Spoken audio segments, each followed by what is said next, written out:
Assalamualaikum warahmatullahi wabarakatuh. Nama saya Muhammad Soleh Febriansyah dan saya akan mempresentasikan tentang identitas diri atau self-identity.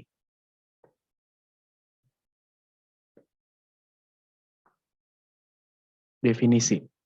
Identitas berasal dari bahasa Inggris, yaitu identity yang memiliki harfiah, ciri, tanda, atau jati diri yang melekat pada seseorang, kelompok, atau sesuatu sehingga membedakan dengan orang lain. Identitas juga merupakan keseluruhan atau totalitas yang menunjukkan ciri-ciri atau keadaan khusus seseorang atau jati diri dari faktor-faktor biologis, psikologis, dan sosiologisnya yang mendasari tingkah laku individu. Identitas diri menurut ahli. Menurut Erikson, self-identity adalah mengenal dan menghayati dirinya sebagai pribadi sendiri serta tidak tenggelam dalam peran yang dimainkan. Misalnya sebagai anak, teman, pelajar, ataupun teman sejawat. Selanjutnya ada menurut Ishiyama, self-identity adalah proses memulihkan dan memperkuat rasa harga diri dan identitas pribadi. Ada dalam kompetisi melalui berbagai kegiatan serta interaksi dengan lingkungan alam sosial dan jauh melampau hal itu adalah juga untuk tingkat spiritual. Lalu ada menurut Hock dan Abrams, self-identity adalah konsep orang tentang siapa mereka, jenis orang seperti apa, dan bagaimana mereka dalam berhubungan dengan orang lain. Yang terakhir ada dari Kartono dan Gulo. Ya, mereka berpendapat bahwa self-identity adalah prinsip kesatuan yang membedakan diri seseorang dengan orang lain. Individu harus memutuskan siapakah dirinya sebenarnya dan bagaimanakah peranannya dalam kehidupan nanti. Selanjutnya ada dimensi-dimensi dari identitas diri. Konsep diri terbagi menjadi dua dimensi, yaitu dimensi internal. Dimensi internal atau kerangka acuan internal adalah evaluasi yang dilakukan oleh individu, yaitu evaluasi individu terhadap dirinya sendiri berdasarkan dunia internalnya. Yang kedua ada dimensi eksternal.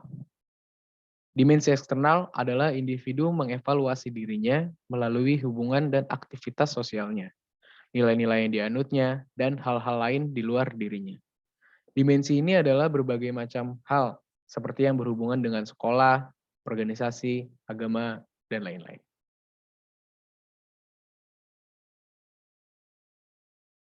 Definisi dari dimensi internal. Ada yang pertama, diri sebagai objek, yaitu identitas diri berkaitan dengan identitas individu. Dalam konsep ini tercakup label-label dan simbol-simbol yang diberikan pada diri oleh individu untuk menggambarkan dirinya dan membangun identitasnya. Yang kedua ada diri sebagai pelaku. Ini sangat erat kaitannya dengan diri sebagai identitas.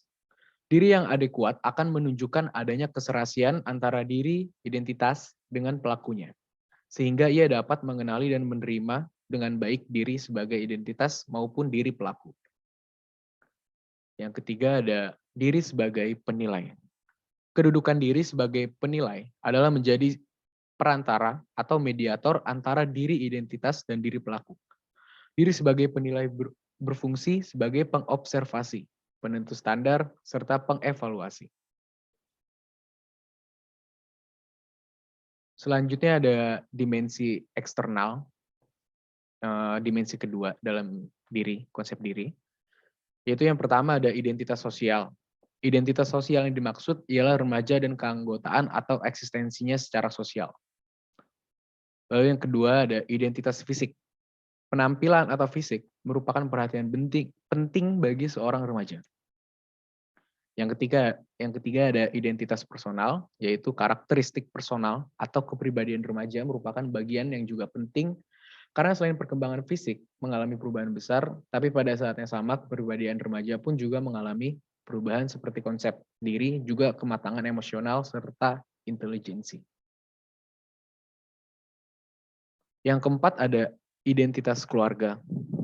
Remaja yang paling merasa aman memiliki hubungan yang kuat dan penuh dukungan dengan orang tua yang memahami cara remaja melihat diri mereka sendiri dan mendorong usaha mereka untuk lebih mandiri. Dan yang terakhir dari dimensi eksternal adalah identitas etis moral. Remaja diharapkan menanamkan prinsip dan konsep-konsep moral yang berlaku umum dan merumuskannya dalam kode moral sebagai pedoman perilakunya.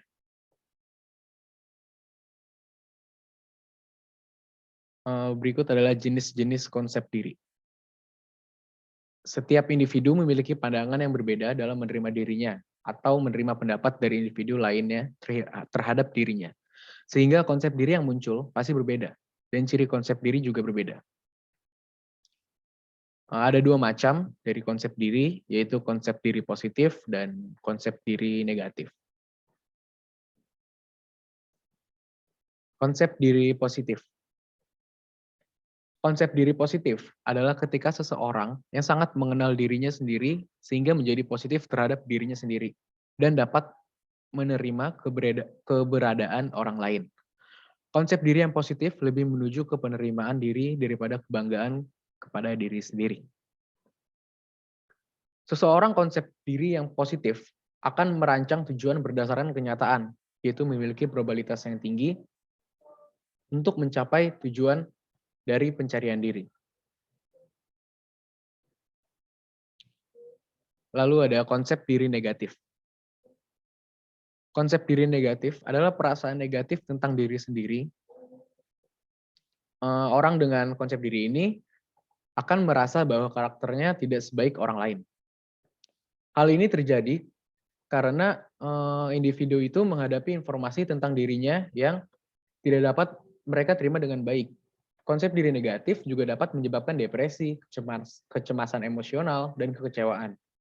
Seseorang dengan konsep diri negatif ini adalah orang yang tidak mengetahui kelemahan atau kelebihannya sendiri. Faktor-faktor yang mempengaruhi konsep diri. Terdapat beberapa faktor yang dapat mempengaruhi dari konsep diri seseorang, yaitu self-appraisal, viewing self as an object. Istilah tersebut mengungkapkan sudut pandang yang menjadikan diri kita objek komunikasi, dengan kata lain kesan kita tentang diri kita sendiri. Lalu ada roles you play, role taking. Istilah ini berarti bahwa peran dijelaskan dengan konsep tingkah laku yang mengatur. Sebagai individu, yang kita lakukan adalah meniru ekspresi orang lain. Lalu ada reaction and response of others. Konsep diri ini berkembang tidak hanya melalui persepsi kita tentang diri kita sendiri, tetapi juga dalam konteks interaksi kita dengan masyarakat. Oleh karena itu, konsep diri dipengaruhi oleh reaksi dan respon orang lain terhadap kita. Misalnya dalam berbagai perbincangan tentang masalah sosial. Pendapat yang kita kemukakan juga merupakan perhatian orang lain, sehingga ketika orang lain memiliki pendapat yang berbeda dengan kita, mereka akan dikritik. Lalu selanjutnya ada reference groups. Grup referensi adalah grup tempat kita berada. Jika kelompok orang ini dianggap penting, itu akan menjadi kekuatan untuk menentukan konsep diri kita dalam arti mereka dapat menilai kita dan bereaksi terhadap kita. Tindakan tidak setuju dengan kehadiran seseorang akan menjadi penilaian kolektif atas perilaku orang tersebut. Sekian presentasi tentang self-identity dari saya. Wassalamualaikum warahmatullahi wabarakatuh.